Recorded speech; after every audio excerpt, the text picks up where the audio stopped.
So how does hybrid mesh architecture work? First, this screen on the screen, you're going to see the principles of how hybrid mesh is supposed to work. As you can see, it's a full mesh between all kinds of tools. So when you look on the first layer outside the center, you're going to see all the tools that people are utilizing. You might not have all of them, but you're probably going to have most of them. Then we're going to see on the outer layer, you're going to see all the points of access where security is needed and where data loss prevention is needed. So on the left-hand side, you see all the devices like servers, laptops, phones, tablets, you name it, they are there. And they are connecting to, let's say, right underneath a SaaS application, or they're connecting to cloud in IaaS or PaaS, or maybe they are connecting to a location on-prem, connecting to other users, or going to connect to applications, homemade or otherwise. So let me go to the center of the screen and what is being integrated here, other than a full mesh access to all of these things. First, security intelligence from many different sources. Checkpoint itself has made it easy to include other intelligence sources by connecting them and using their intelligence as a checkpoint to checking against what the next step is going to be. This is helped out by identity and identity providers that you are integrating with to accomplish a zero trust and to accomplish how and who and when can access certain things, and provides you a platform for best way to have least privileged access. And then finally, on each of these checkpoints where we are checking movement either from outside in or within the environment, there's going to be checks for policy, checks for posture, and then reaction depending on what said use case is. And on the top, you're going to see a operations layer. This is how this is enforced. My company has decided to have enforcement closest to your destinations.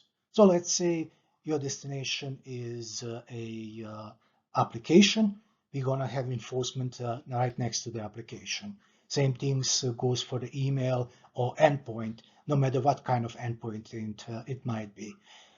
If you're going to the cloud, different set of policies are going to be applied to a different access.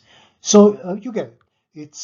It's going to be enforcing all of those below, and it's going to enforcing these things in an intelligent way using all the available tools you have and their intelligence.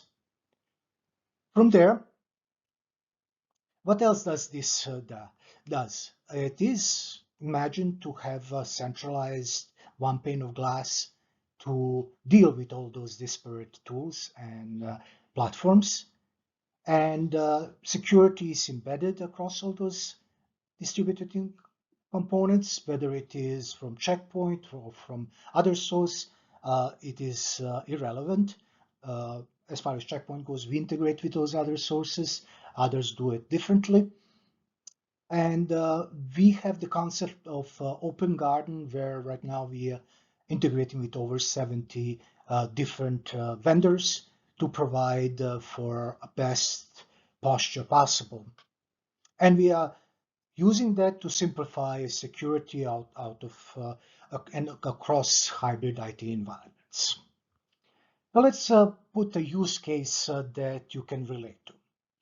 So let's say you have your CTEM that has discovered something out there, let's say it has discovered that you have a vulnerability on your environment in one of your servers, could be a target of attack.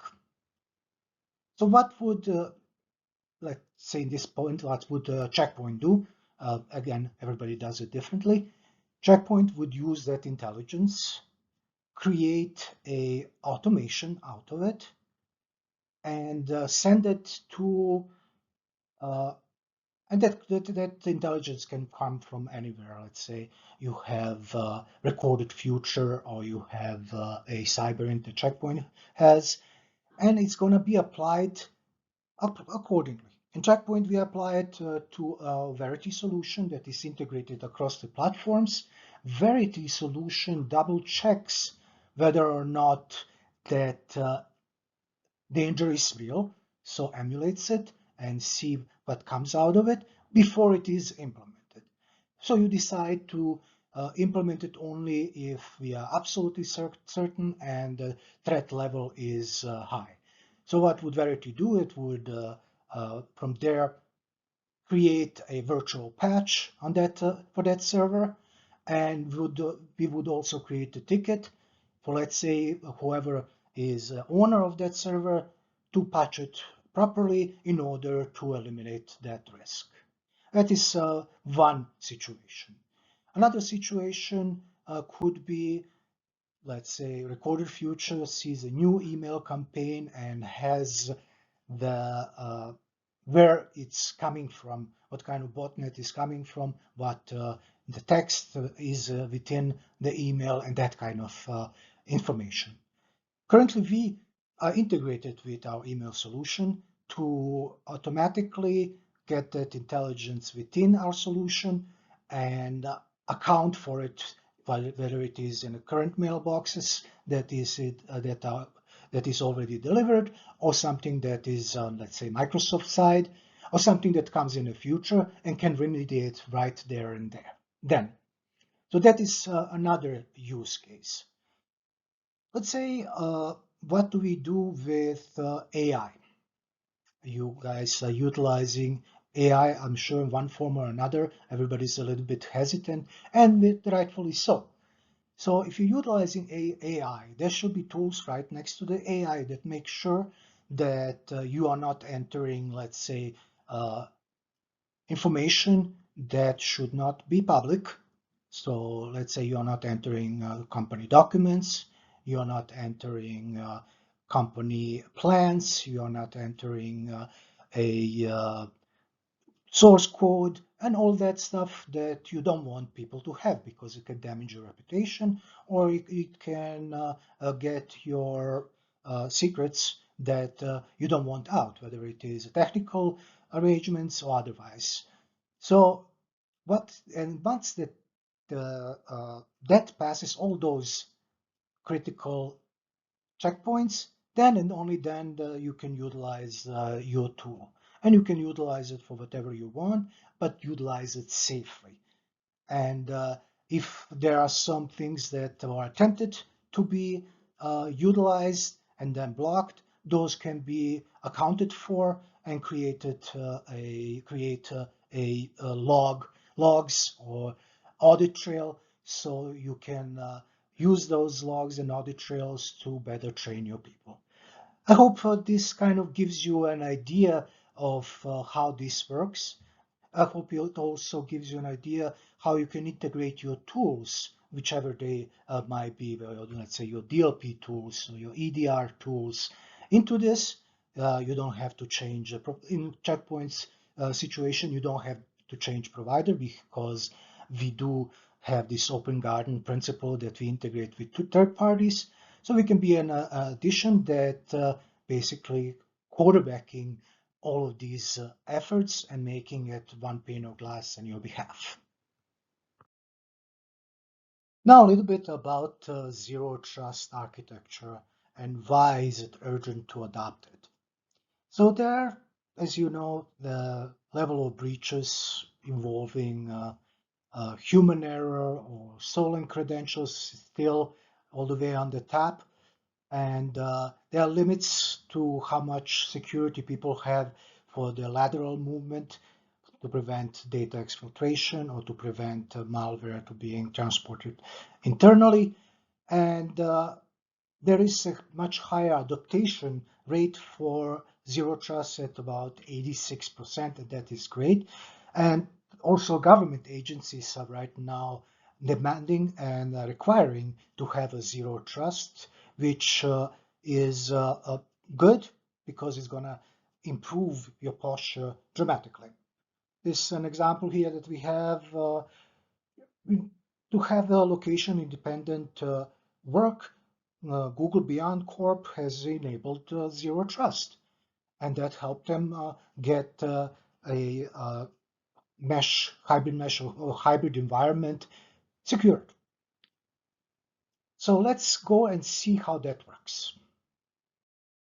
One of my favorite slides, and sometimes I need only this in order to explain how everything works.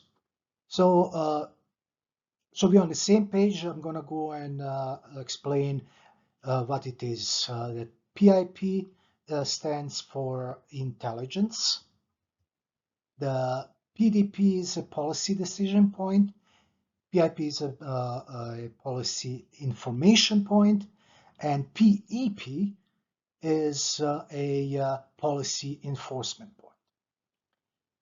So from there, we're going to go, and this is really going to go into the nitty-gritty of how this works. So from left to right, so we have a users that want to go to all the way on the right, destination, let's say whether it is LLM or internet or any kinds of different environments, SaaS, PaaS, you name it.